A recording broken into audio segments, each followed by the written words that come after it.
სრული კატასტროფა ხდება ქართული სახელმწიფოს თავს. ისიც თქვენ რომ გუშინ 11-ში თბილისის სატელევიზიო ანძა განათდა ირანის სახელმწიფო დროშის ფერებში. ეს იყო გადაწყვეტილება პერსონალურად ბიძინა ივანიშვილისა, რასაკვირველია, აღასრულა რასაკვირველია თბილისის მერიამ და მთლიანად საქართველოს დე-ფაქტო ბანდიტურმა ხელისუფლებამ.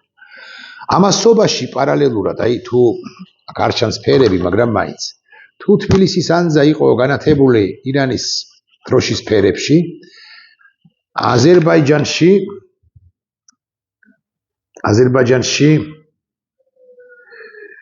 განათდა ერთ-ერთი სახელმწიფო შენობა, როგორც ხვდები, არ არის იდენტიფიცირებული სიმართლე გითხრათ, აქედან გამომდინარე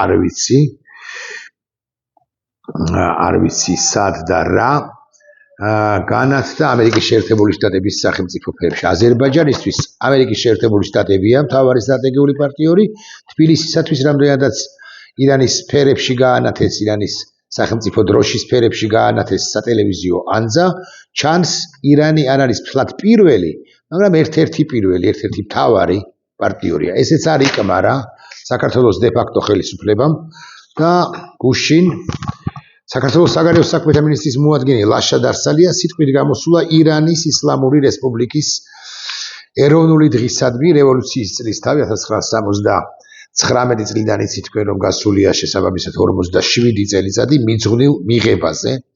ირანის ელჩი საქართველოში ავრცელებს ხსენებული ლაშად არსალიას მიმართვის ტექსტს და ლაშად არსალიას უთქვამს: ჩემთვის დიდი პატივია საქართველოს მთავრობის სახელით მიულოცო ამ ქვეყანას ირანის ისლამური რესპუბლიკის ეროვნული დღესასწაული. ულოცავენ, ხაზგასმით უნდა ვთქვა, ალი ხამენეის, იმ რეჟიმს, რომელმაც არასრული 3 კვირის წინ, 2 კვირის წინ დაახლოებით, პლუს მინუს იცით თქვენ 40,000-მდე ადამიანი მინიმუმ.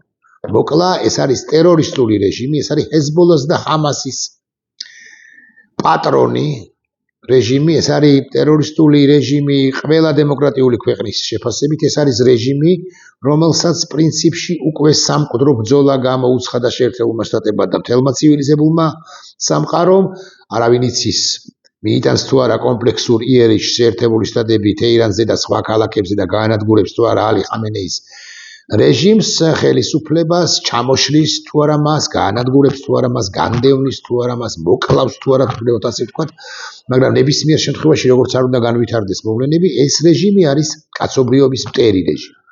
ხოდა აი ამ დროს ეს ლაშად არსალია მინისტრის მოადგილე თავისუფლებას აძლევს და ის პოზიციონირებს როგორც საქართველოს დამოუკიდებელი საქართველოს საგარეო საქმეთა მინისტრის მოადგილე, საგარეო საქმეთა სამინისტროს უწყებით და ქართველი ხალხის სახელით გამოდის შესაბამისად, ამბობს თავისუფლებას აძლევს, რომ თქვას შემდეგი: პატივიაო საქართველოს მთავრობის სახელით მიულოცო ამ ქვეყანას ირანის ისლამური რესპუბლიკის ეროვნული დღესასწაული.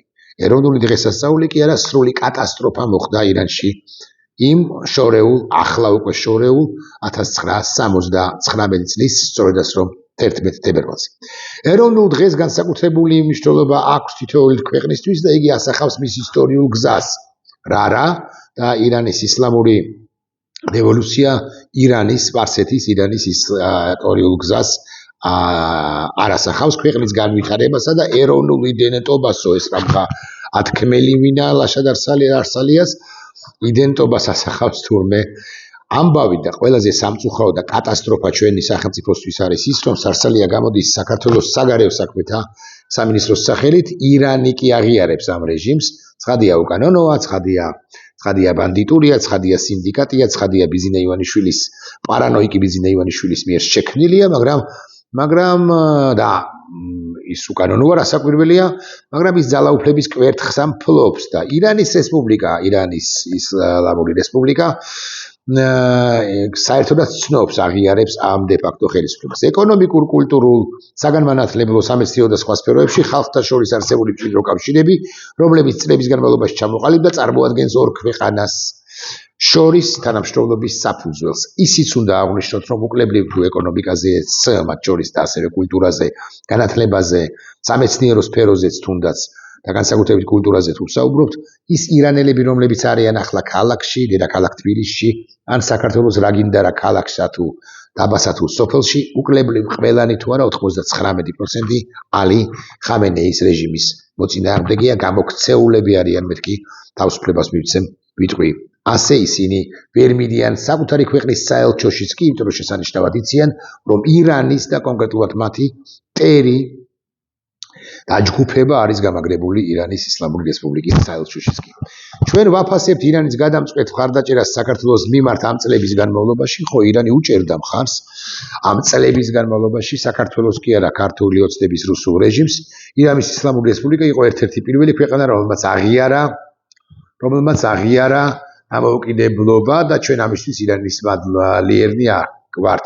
თითქოს გადასცდნენ კი არა გადავარდნენ 90-იანი წლების დასაწყისში, ეს მართლაც ასე იყო, მაგრამ ესენი დასაკვირველია პირველ ყოვლისა აფასებენ იმას, რომ პარტნიორია დღეს მათ შორის არა მხოლოდ ეკონომიკური, არამედ მაფიოზური პარტნიორის მეთქი ირანი, რომელიც თავის მხრივ პარტნიორია რუსეთისა და აი ეს ვერტიკალი ჩრდილოეთის სამხრეთის ხაზი თუ აქამდე იყო ხაზი მოსკოვი, ერევანი, თეირანი, ახლა არის მოსკოვი, თბილისი, თეირანი, ესეთი ხაზი. მთავრობა მზად არის გააგრძელოს თანამშრომლობა ირანის ისლამურ რესპუბლიკასთან რეგიონში პოზიტიური დღის წესრიგის წინ წასაწევად. რომელ პოზიტიურ დღის წესრიგზე ვლაპარაკობთ, მაშინ, როდესაც ეს ქვეყანა ამდიდრებს ურანს, ეს ქვეყანა ქმნის ბირთვულ ბომბს, ეს ქვეყანა ხოცავს ხალხს და ასე შემდეგ. ასე მიულოცა სეიდ ალი მოჯანის საქართველოში საგანგებო და სრულუფლებიან ელჩად დანიშნა და ირანელ ხალხს მშვიდობა, სტაბილურობა და კეთილდღეობა უსურვა ლაშა დარსალია ხსენებულმა პირმა. მე წინა ვიდეო ბლოგში გითხარით, რომ გაგპირდით ერთგვარად, რომ გეტყოდით, გაგიმხელდით იმ კაცის გვარს, ვინც უბიძგა საქართველოს ხელისუფლებას ფორმალურად, რეალურად კი ბიძინა ივანიშვილს, რომ საქართველოს დე-ფაქტო ხელისუფლებას ირანის დროშის ფერებში გაენათებინა სატელევიზიო ანძა. ეს კაცი მე არ დამიდასტურა მეოთხე წყარომ, მაგრამ ეს კაცი არის სწორედ სეიდ ალი მოჯანი, ანუ საგანგებო და სრულუფლებიანი ელჩი საქართველოში ირანის ისლამური რესპუბლიკისა. ეს ამბავი ჩვეულებრივად გასატარებელი ან ყურადღება ნაკლები მისაქცევი იქნებოდა, რომ არა ამობეჭდე თუ არა არ მახსოვს, თუ არ ვცდები ამობეჭდე, მაგრამ არ ვიცი სად არის სიმართლე გითხრათ, რომ არა კარგით მოკლე ამონარიდიც მაქვს.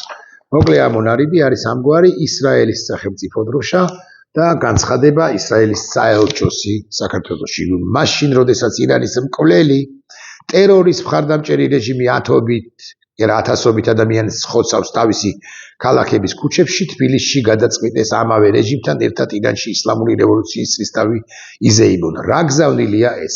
ირანის საელჩო აწერს ამ წინადადებას, ამ აბზაცს, რამდენიმე წინადადებას ხელს, კვლავ ვიმეორებ, როდესაც ხოცავს ათასობით ადამიანს თავისი ქალაქების ქუჩებში, თბილისში გადაწყვიტეს ამავე რეჟიმთან ერთად ირანში ისლამური რევოლუციის რისთავი იზეიმონ. რა გზავნილია ეს? ეხლა ერთ უცნაურ რამეს ვიტყვით, ძალიანაც კარგი იქნება და ის მოლაპარაკებები, რომლებიც მიმდინარეობს და ხაზგასმით ვამბობ ამას ამ 2-3 კვირის წინ ამ თემაზე მე ვილაპარაკე საქართველოს დე-ფაქტო ხელისუფლებასა და ისრაელს შორის გარკვეულ თანამშრომლობაზე თავდაცვისა და უსაფრთხოების სფეროში, თავდაცვის უწყებასა და აგრეთვე შინაგან საქმეთა უწყებასა და ისრაელის შესაბამის სამსახურებს შორის ბიზინა ივანიშვილის დავალებით მიმდინარეობს და ჩემს ხელთ არსებული ინფორმაციით ბიზინა ივანიშვილი თავისი აბასთუმნის უღრანებისა და მისი სასახლის დაცვას ორიენტირებული და დაცვითი სისტემების ჩამოტანა სურს ისრაელიდან, მაგრამ შესაძლოა ვცდები და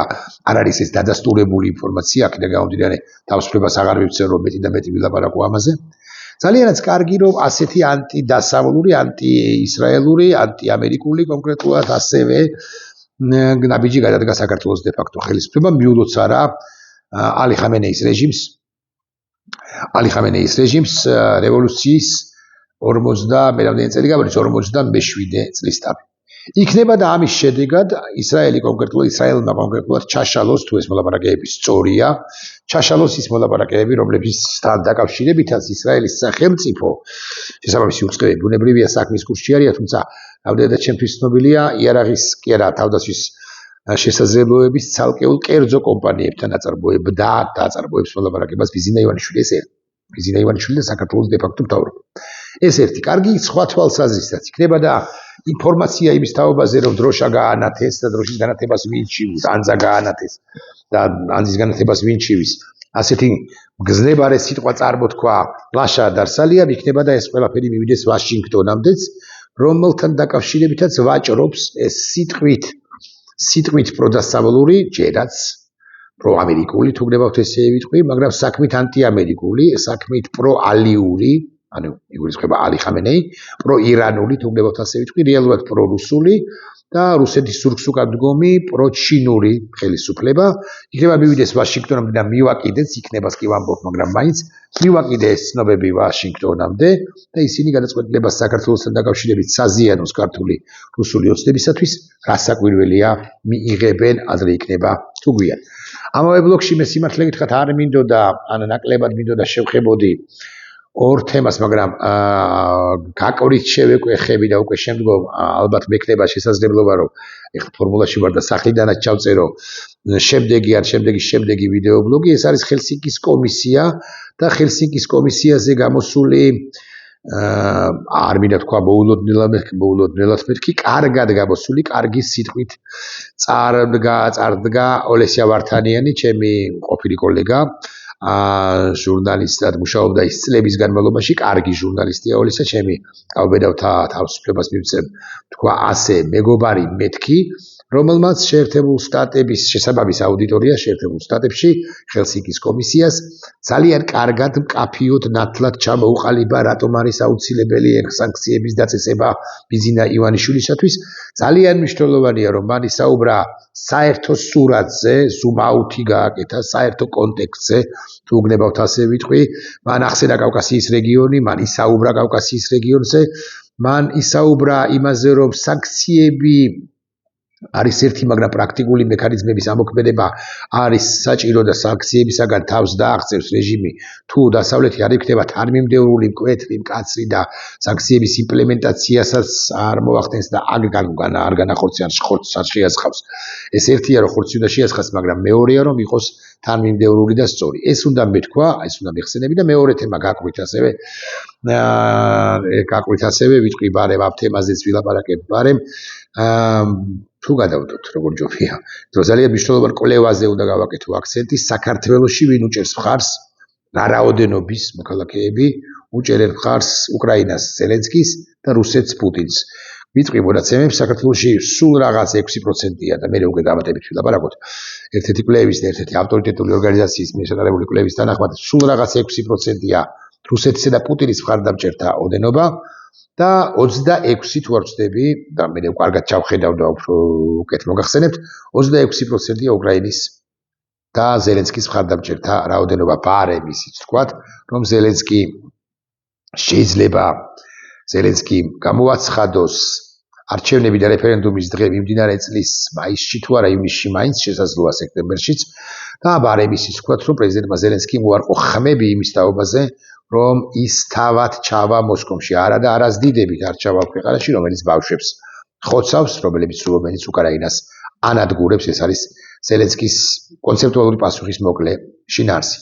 26% მოსახლეობისა რომ უჭერს მხარს პრეზიდენტ ზელენსკის და უკრაინას ზოგადად ამ ბრძოლში საქართველოსთან, ეს კარგი მონაცემია მეთქი, ვიტყვი ასე, აგიკვირდება და აზერბაიჯანში, რომელშიც ამერიკის დროშის ფერებით შეიმუშა ერთ-ერთი შენობა, ნაკლებია პროცენტი, ზელენსკის მხარდამჭერთა პროცენტი და მეტია პუტინისა და რუსეთის მხარდამჭერთა პროცენტი, ესეც ვთქვათ და სავალალო არ ვიცი ამდენად სწორია, მაგრამ ჩვენზე უარეს მდგომარეობაში არის რამდენიმე ევროპული ქვეყანაც და საბჭოთა რამდენიმე ქვეყანა კი არა, პრაქტიკულად ყველა ცხადი არ იგულისხმება უკრაინა და ბალტიის მიერთი. მოკლედ, ამ თვალსაზრისით სანერბიულო არაფერი გვაქვს, ეს არის საბოლოო ჯამში საპნის ბუშტი, რომ რუსეთს და პუტინს მხარდამჭერები ხავს, უბრალოდ ისინი, ვინც აქტიურობენ სოციალებში და ასე შემდეგ, ისინი პირველ რიგში სათამაშოებივით მოქალაქეები.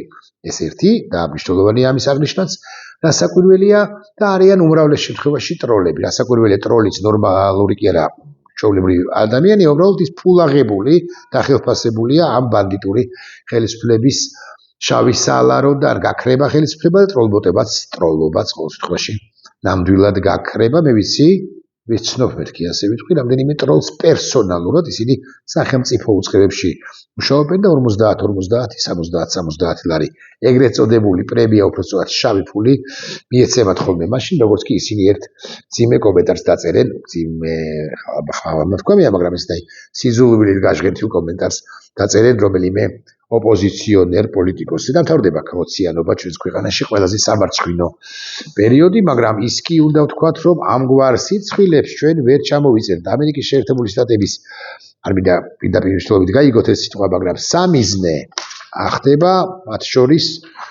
შორის იმის გამოც, რომ ცენტრალური արձა, ცენტრალური და ყველაზე მაღალი შენობა საქართველოში, ამასთან სიმაღლეზე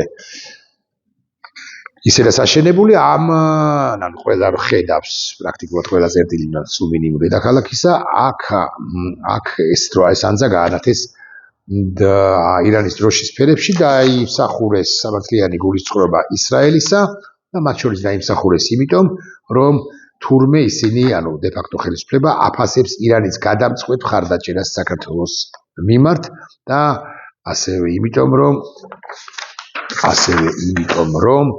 საქართველოს მთავრობა მზად არის გააგრძელოს თანამშრომლობა ირანის ისლამურ, ოღონდ რეალურად ტერორისტულ ხელისუფლებასთან, რესპუბლიკასთან, ალი ხამენეის რეჟიმთან, იმ ალი ხამენეისთან, რომელიც ცივილიზებული მსოფლიოს მტერია მოცემულ ეტაპზე. ვინც ის და იქნება მთავარ მტერი თუ არა, ერთ-ერთი სერიოზული და ძიმე მტერიც კი. ქოციანობის დასასრული, ამიტომაც არის აუცილებელი, დასრულება არის ამიტომაც აუცილებელი, რომ ასეთი სამარცხვინო გადაწყვეტილებების შემსწრენი და დამსწრენი და თანამონაწილენიც მეთქი ასე ვიტყვი, არ ვიყოთ. რაც არ უნდა თქვას პაპუაშვილმა ან კუბახიძემ, ეს არ მართლდება და აი სიკო ჯანაშია ახლა შუაშია, მაგრამ სიკო, კითხე რა. ხო მიხვალს სიმონ ჯანაშიას მიმართავ, შაბათს თუ არ ვწდები, განათლების თემაზე სამსჯელოდ, ხო, ამ ბანდიტებთან ერთად. აი ეს რატო იყო განათებული ირანის დროშის ფერებში და დარსალია რატო წარმოთქვა ეს საოცრად პროირანული, შესაბამისად ანტი-ისრაელური განცხადებები რატო გააკეთა და როგორ ხსნიან ეს ბანდიტები ისრაელის საელჩოს ამ განცხადებას უფრო ზუსტი რომ იყო, რას პასუხობენ, რა გზავნილია ეს. უპასუხეთ. სალახანებო თქვენა. ნახვამდის.